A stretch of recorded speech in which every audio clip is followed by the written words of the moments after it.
the podium? Would you like to address from the podium? Yeah. Please. Go straight there? No, please. Okay. Once you make your comments, we can have a conversation. Do you want to say something or just Please, go ahead.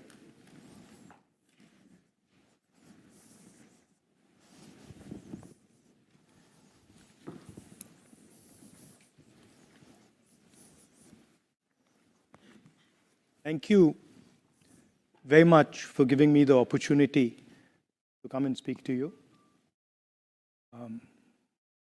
I've heard a lot about your institution. I spent some time in one of your competitors. It's an honor for me to be here.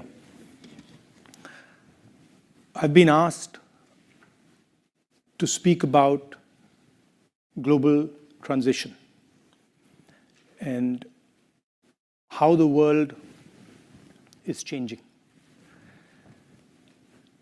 And also how one should act through that change, how one should think about acting through the turbulence that is obviously going to come.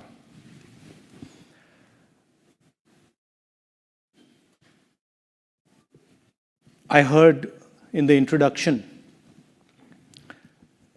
that I was a member of parliament until a few months ago.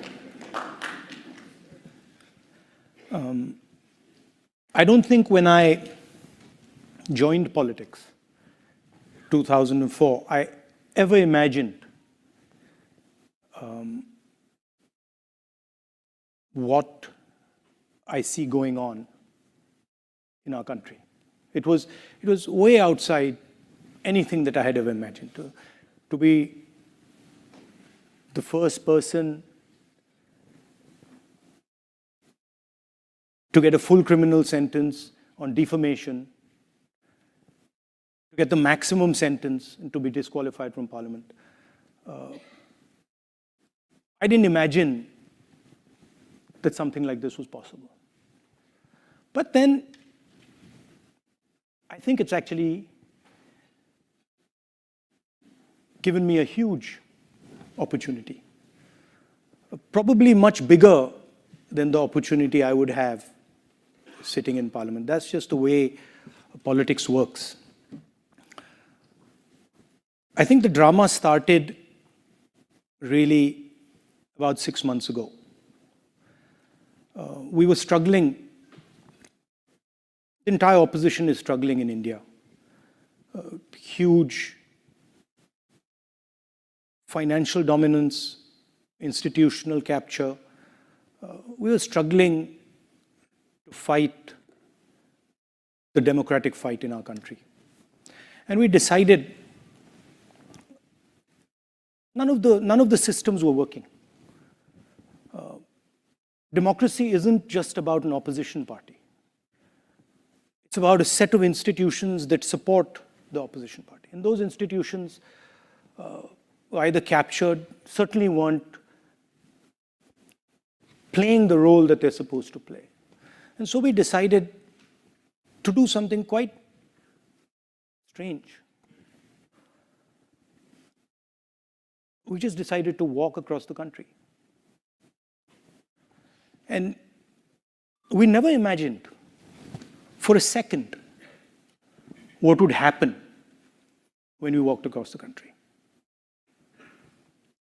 What would happen not just politically, not in terms of the type of response we got, but what would happen to us when we walked across our country.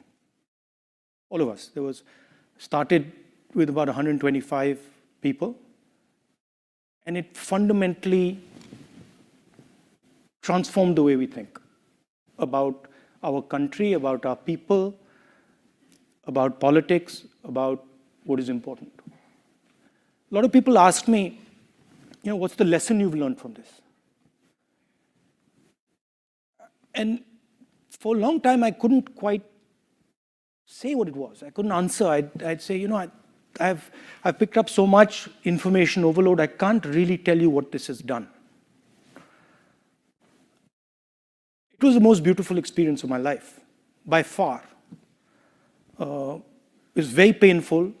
I had a knee problem. It's one of those things you get up and you say, okay, we're going to walk 4,000 kilometers. So, at some level, it's a crazy thing to even conceptualize. And I thought I'm reasonably fit. I thought shouldn't be too difficult. I calculated in my mind, I said, well, what's it going to be? It's going to be 25 kilometers a day. No big deal. And then I had a knee problem. And then the whole thing, the way life works, everything just transformed itself.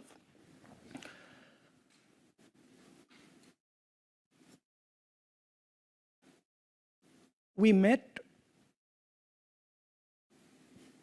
what I would best describe as the soul of our country. And very quickly, in a week, 10 days, a silence descended on us. We couldn't speak. We went from trying to explain things to people. This is why agriculture isn't working. This is how you should think about education. This is how, the healthcare system should look. This is what, we should be doing. And suddenly we all went silent. And we went silent because we came into contact with an intelligence that we had never seen, that we had never even conceptualized could exist. Farmers who many people would say, don't have an education, and then who are explaining things to us in a way that we just are in stunned silence. Right? And we saw this with farmers, with laborers, with small businessmen, everybody. And so this silence descended on us. And we just sort of stopped talking and started listening. And we heard tales of immense suffering. I mean, I can think immediately, I thought about one which sort of, to me, embodied the spirit of my country, our country. I was walking, and a young man came and started walking with me. And I put my arm on his shoulder, and suddenly I realized he didn't have arms. So he had no arms. And I tried to sort of make him a bit comfortable, didn't want him to feel that I know you don't have arms. He wasn't too bothered. And we started talking, and I asked him, listen, what do you do? And he looked at me and he said, I'm a mechanic. The immediate thing in my mind was, he's lying. How can he be a mechanic? He doesn't have arms. It's impossible. So I said, well, I didn't want to be direct. I didn't want to say, you're lying. I said, listen, what cars do you repair? He says, I don't repair cars, I repair motorcycles. So I said, oh yeah, what motorcycle do you repair? And he started listing all the motorcycles. So I said, can I come and see what you do? And he said, yeah. And then he proceeded to take us and show us how he serviced a motorcycle with his feet. It's the most amazing thing I've ever seen in my life. He took apart the entire engine with his feet. And he put the entire engine back together with his feet. I can't do it with my hands. So we saw these type of things happening. And we saw clearly the disconnect between our politics and our people. And that disconnect is visible in the United States, it's visible in the rest of the world. There's a huge divide between the people and the politics. Politics is talking about something else, people are talking about something else. We experienced this multiple times. And as I was walking through this, I kept thinking, something puzzled me. What I couldn't understand is that while we were walking, we had no force. Force was completely on the other side. The other side had police, they had the institutions, they had the media, they had social media, they had everything. And here was this group of people. In a few weeks it became thousands and then millions, just walking, and all the force at the disposal of the government of India could do nothing. And the more they tried to apply force, the less it worked. And so this puzzled me. I was like, how come they have all the force, they have all the systems, and nothing's happening? Why, for example, are they just not physically stopping us? And this was a question that just kept rotating in my mind. I'm like, why is it that they have the force, but they don't have power? And I realized that force and power are two completely different things.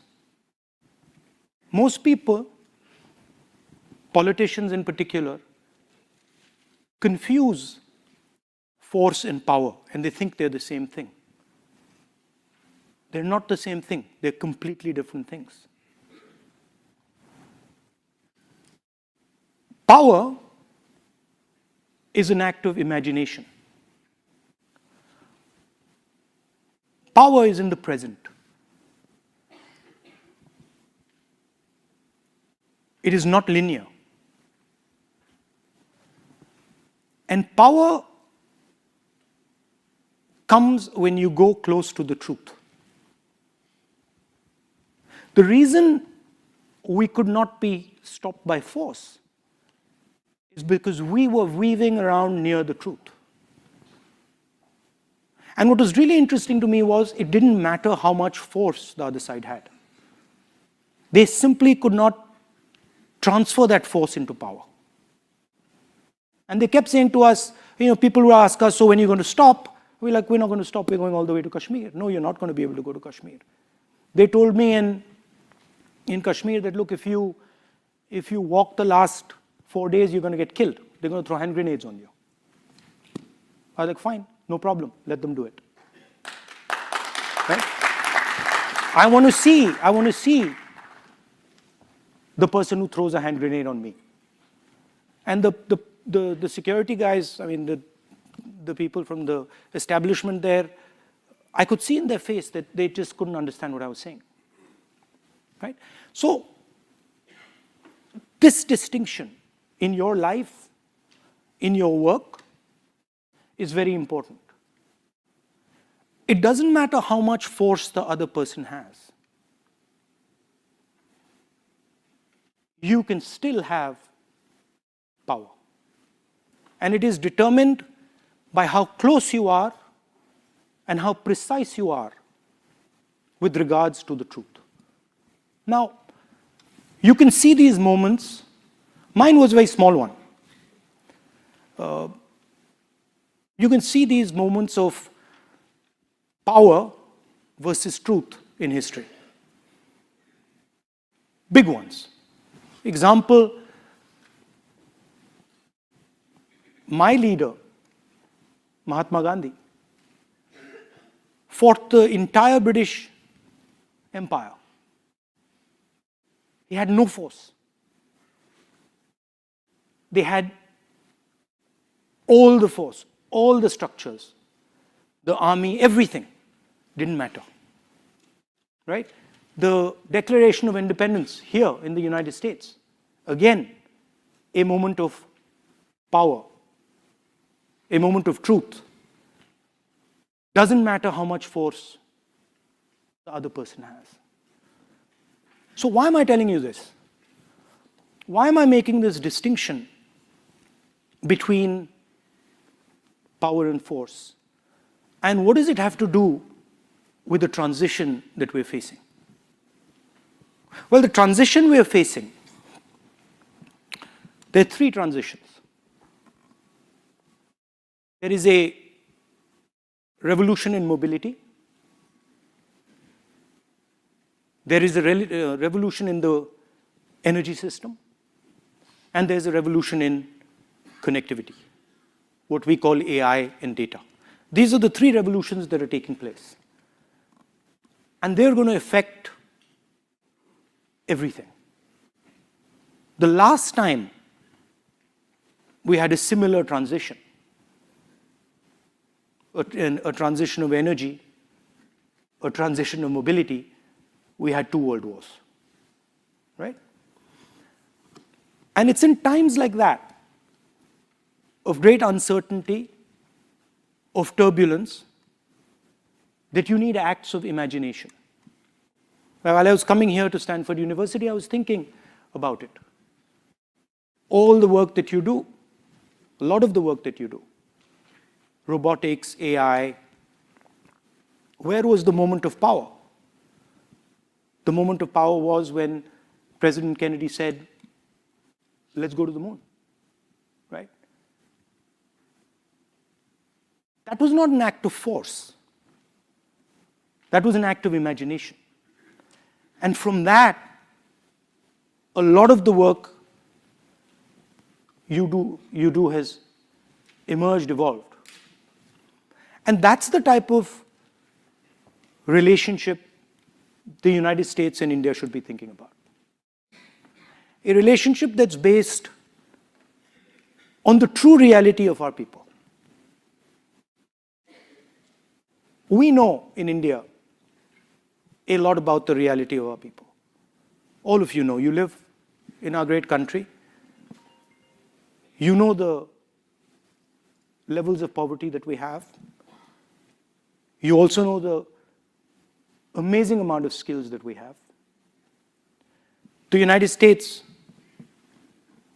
has the world's cutting-edge technology. And we already have a bridge between us. It's important that this bridge is not simply a bridge based on force,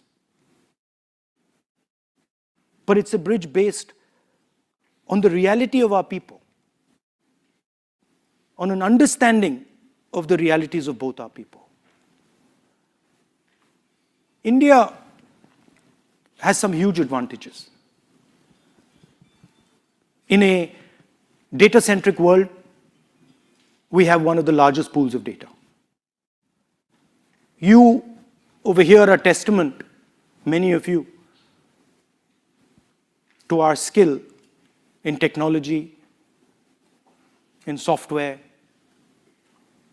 There are many more young people like you back home who don't have the opportunity you've had, who could augment our capability.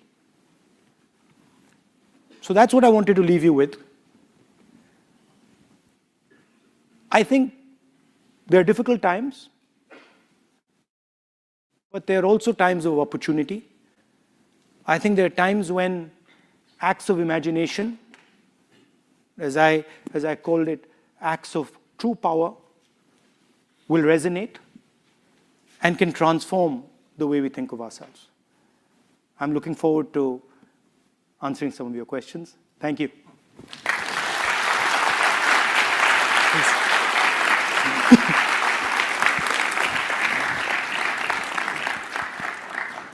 Thank you very much. Thank you for coming to Stanford. Thank you for being such an ardent and passionate supporter of the US-India relationship. It's great to have you here. Wanted to start by asking you something, since you spoke about the yatra, about this disconnect between politics and people. I imagine you're not planning on walking every year or every few months across India to gather information. No, it's not a bad thing. Perhaps. I mean, every year is difficult. Probably not possible. But I think a little bit of movement's not a bad thing. Fair enough. That's a good point. But somehow, in a democracy, we expect this to be institutionalized in some way, right? Same as in the US. As you said, we have a disconnect, it sometimes feels like, between what our people want and what our politicians say or what our politics are all about. I think the disconnect has a lot to do with concentration of wealth and sort of the inequality in society, and also the political system not being able to catch up with the social media and the technology. So there's a little bit of lag between the political system and the technological progress. And I think democracies are struggling with that. Yeah. Even though this is a point in time where technology is supposed to be connecting us like never before, what you're saying is that these institutions, sometimes it lags a little bit behind. Yeah. I mean, the systems are not, the systems are not designed for this level of connectivity.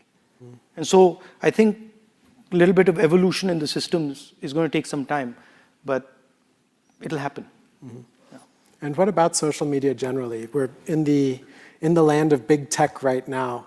What role can technology play in trying to understand, perhaps bridge that divide, or do you think it's just fundamentally on these institutions, the governance structures? I mean, it creates an asymmetry in information. So for example, in our case, the government has information that the opposition just doesn't have. Right? And that can be used politically. So that's one aspect of it. The second is it clusters people together and sort of creates silos where these silos have their own sort of belief structure and they're separated from other people. So paradoxically it reduces the conversation. You would think that more connectivity would simply increase the conversation. It's not necessarily the case. And so then it becomes important for politicians such as yourself to beat the dirt and walk on the... Yeah, and it's surprising, it was very surprising to me how effective and powerful it is. Because when you do that, the social media system, the press system actually doesn't have a choice anymore. Because their attention gets captured. So even if they want to move the attention, a act like walking across the country just fixates the attention. I think I understood the sort of Gandhi's Salt March much better, because I suspect at that time also, with radio and with these technological changes, they were facing similar problems. And I think that idea of walking across the country forces people to say, okay, so what's going on there? And then the thing starts to work. That makes sense. Just turning to the purpose of your visit, US-India relations, what would you say is the current status of how our two countries work together? I think there's a lot of good work that has been done from the 90s. But as I was saying, I don't see the acts of imagination. I think it's more of the same. But I don't see sort of the crystallization of a vision. I don't see an alternative to, for example, the Belt and Road. Right? Belt and Road is promising prosperity. It's a vision of the world, right? It's a non-democratic vision of the world. Well, what's the counter vision? Right? So that's where I see the gap. Of course, there is military cooperation. That's fine. That's important. But it can't just be military cooperation. Right? Yeah. So when you think about how that democratic vision should be formulated, in years past, the US has gotten sort of in trouble from other countries by saying, we're going to define democracy, we're going to carry it out, we're going to lead the way. And in some ways, the US has stepped back on that. India is too big for you to define. I mean, that's not possible. Well, it's not just India, but for a world vision of what democracy is, what the counter to a Belt and Road initiative would be. Everybody has a role to play. And you propose, right? You propose, look, this is how we think about it. And then others say, well, actually, we don't agree with that. We agree with that, right? So I don't see that. I don't see that on the table. How do you compete with the production engine of the Chinese, right? What does that look like? What does a democratic production system look like, right? Because if you look at what has happened in the West and in India, we seem to have given up on manufacturing, right? That's just something that the West certainly doesn't do. Now, of course, there's a conversation here in the United States about redoing it, but how do you do that in a democratic structure? What does that look like? Those are the type of things that I think need to be discussed. Because I see it quite clearly that there are two models on the table. Right? There is a authoritarian model, and then there's a democratic model. Right? And the authoritarian model has got a handle on production. Right? So production in a democratic environment has to be conceptualized and actioned. And I think India has a central role in that. So what would that look like? I'm clearly not as familiar with India as you are, but when I work with young adults, I hear from them the same thing. I want a government job. They're not saying I want to work in a factory, right? Their aspirations are in some sense misaligned to the vision of manufacturing. So that's the mindset change that has to be brought about, right? India has large number of skill clusters. In every district, there's a skill cluster, right? But we are not connecting that cluster with finance. We're not connecting that cluster with technology. We're not nurturing the ability to manufacture. By manufacturing, I don't necessarily mean massive factories the way China does. You could have small and medium factories. You could have technology-intensive factories. But at least get on with the business of production. It'll probably look very different in India than it looks in China. It'll probably be much more decentralized. So those things will emerge once you start discussing a potential vision. I also think that neither the United States nor India can do it alone. I think there's a synergy between our two countries that is required for it to happen. What would that take on? What could the US offer to India or vice versa that you would like to see? I mean, India, of course, as I said, has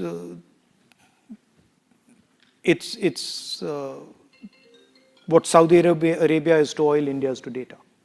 Right? With China, we have the single biggest data pool on the planet. So that's a huge asset that we bring to the table. We have these youngsters who are here, and millions of them back home who understand how to manipulate that data, who understand how to conceptualize production. So we have that. We also have a population that is more than ready to work very hard. So that's what we have. So when I listen you have technology. You have Silicon Valley. So these two things need to be brought together, but it needs to be a vision, right? And you need to start actioning it. So when I hear people from the opposition party coming out here, they talk about the same sorts of things. India needs to make more in India. Manufacturing needs to take off. The US and India need to work together towards this vision. How would you say you differentiate yourself from the ruling power in this dimension? I have a completely different concept of India. I don't see India the way they do. They see India as a top-down, centralized system. I see India as multiple cultures, multiple religions, multiple languages. I see it as a decentralized system. I don't think one state should impose itself on another state. I don't think one language should be imposed on the people of India. So it's two completely different visions of India. Right? I actually don't believe that the BJP's vision of India can lead to production. Can you say why?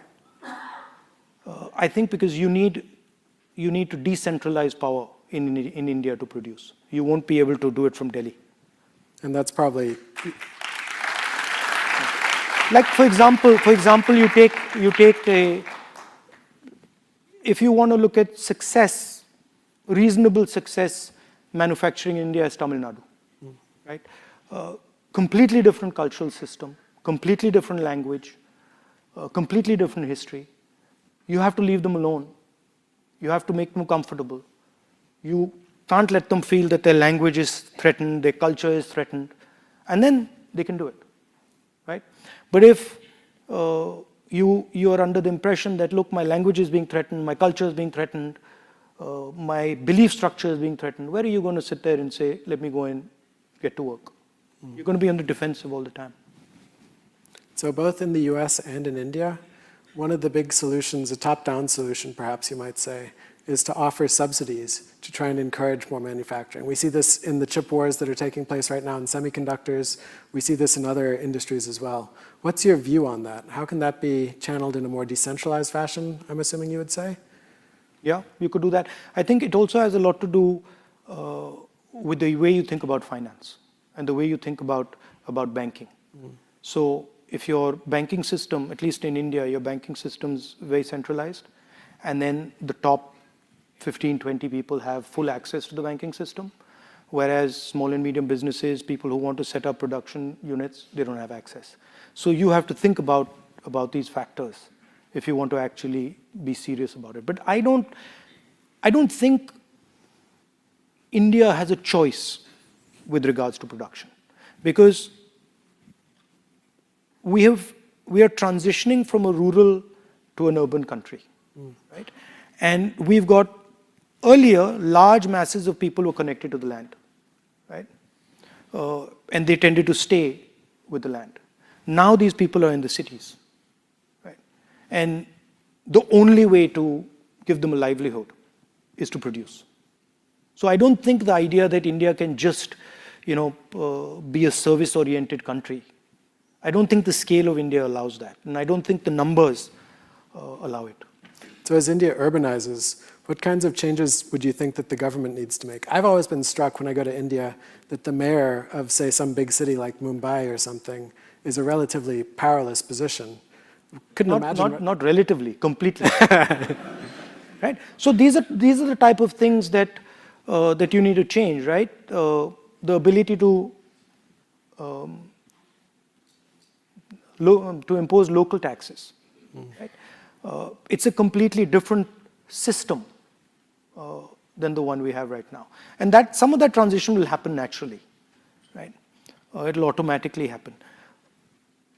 When we were in the UPA, we conceptualized providing a safety floor.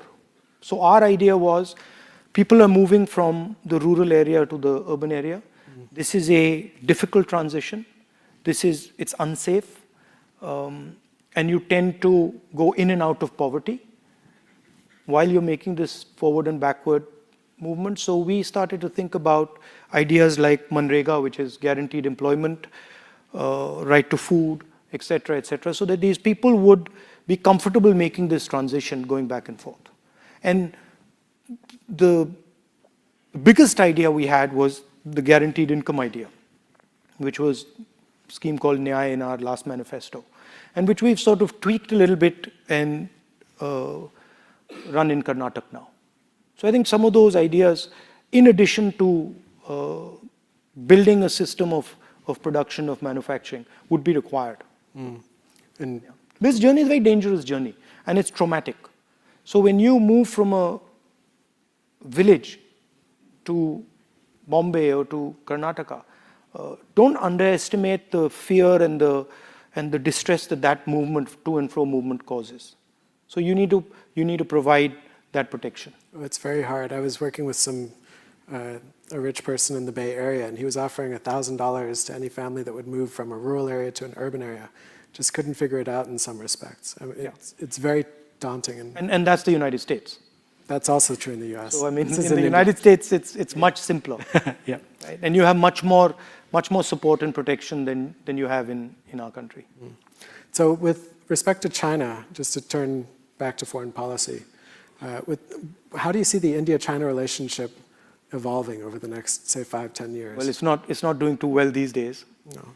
No. That's an understatement. Yeah, it's rough right now. I mean, they've occupied some of our territory. It's rough. It's not going to be an easy relationship. Do you see some sort of difference between you and the ruling party right now in China? Because they also seem to be quite tough and concerned. I mean, the question, you know, India cannot be pushed around. So that certainly is not going to be allowed. It's not going to happen.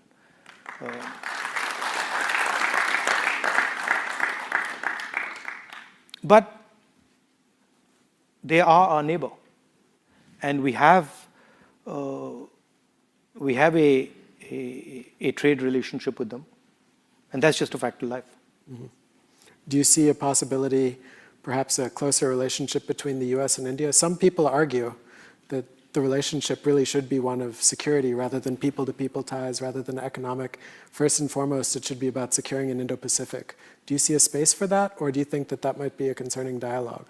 I think there is a space for a security relationship, but we have to answer the question of productivity, right? Because you cannot simply ignore the manufacturing might of China, right?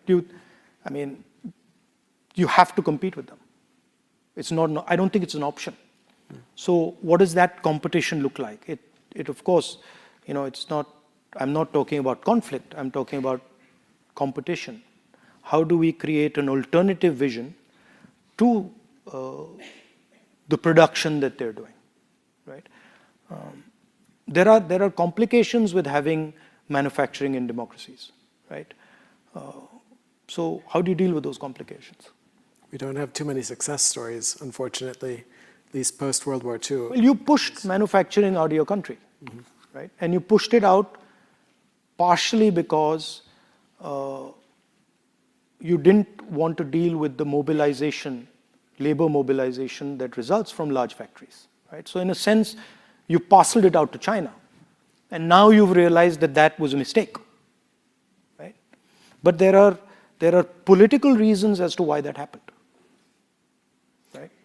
So that's really the thing. Instead of resolving the conflict between labor and capital in the United States or in the Western world, you parceled it out. And in my view, that was a fatal mistake. I don't think it's one, though. It seems like consumers especially, right? They care about prices at the end of the day. We like to think that we care about climate, we care about how people are treated, labor standards. Are you saying that India should compete with China on a price front, or should India be offering something else? No, I'm saying, I think that's black and white. Do you compete on price or do you compete on something else? I'm saying that have a vision for manufacturing, right? Have a vision for, what's our problem? Our problem right now is that we have millions and millions of people who we simply cannot employ through services, right? You just don't have the spin-off jobs in services that you have in manufacturing. A car factory produces a whole bunch of auxiliary units, produce another set of auxiliary units. So it's an entire network where you can give many more people jobs. So this idea that, you know, we can just ignore manufacturing and we can just run a service-based economy, you'll have huge social problems in India. You won't be able to deal with them because you'll have massive amounts of unemployed people. Which is what we're seeing these days. Unemployment's very high. So exactly, and if you look at unemployment, it's rising. As manufacturing is dropping, unemployment is rising. It is directly connected. It makes sense. It's a hard thing to do, right? It's not an easy thing to do. It's much harder, frankly, for the West to do it than for us to do it. But it's got to be done. There's certain elements of it that you will do better than us. There's certain elements of it that we will do better than you. But it's got to be done. Makes sense. In the time remaining, I've collected some questions from students. They were collected prior to your speech. I was hoping for some softball questions on the yatra. The last few nights, I've been binge watching what you ate and what you did, all of these sorts of lifestyle questions. But alas, Stanford students failed me. They've got some tough questions for you. I'm fine with tough questions. Great. So the first one is from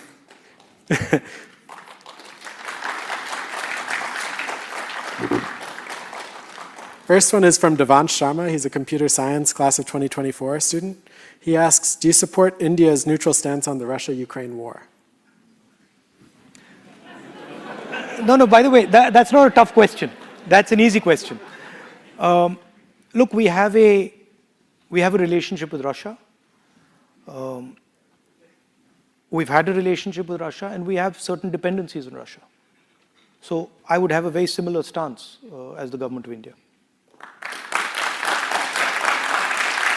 I mean, it might not be popular here, but it is what it is. Look, at the end of the day, we have to also look out for our interest. But don't you see a role, I mean, if you've got your interests tied so closely to Russia, over time evolving those interests so that India can stand up on its own 2 feet to a certain extent, a little bit more? I mean, yes, but India's a big enough country whereby it generally will have relationships with other countries. It's not so small that it can just say, okay, we're just going to have a relationship with you and with nobody else. It's actually difficult for us to do. So we will always have these type of relationships. We will have better relationship with some people, evolving relationships with other people. So that balance is there. But to say that, okay, India will not have a relationship with this set of people, that's difficult for India to do.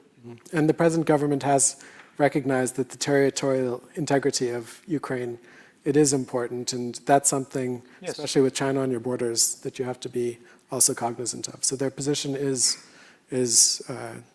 colored. It's not a black and white in the case of the government. Next question comes from Arman Sharma, bioengineering class of 2024.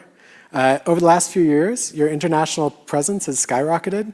You've delivered message at universities and clubs across US, UK, and more. Here I'm trying to make Stanford feel special, but unfortunately we were among the last to get you.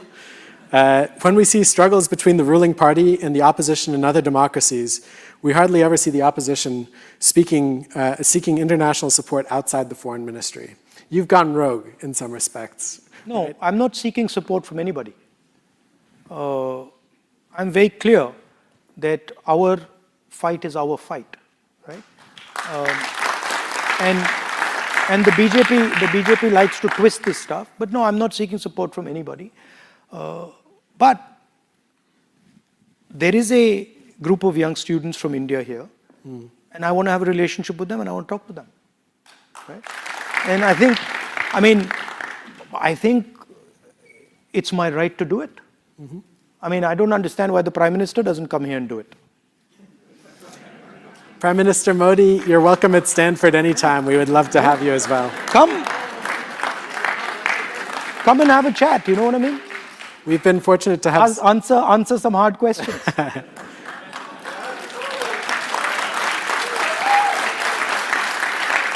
Look, it's important, I'll tell you something. It's important for political people to put themselves in situations like this, because it's very valuable. It makes us refine our thoughts. It makes us think about things. And the odd question that you can't answer. So what? We're all humans. I mean, we're not gods here.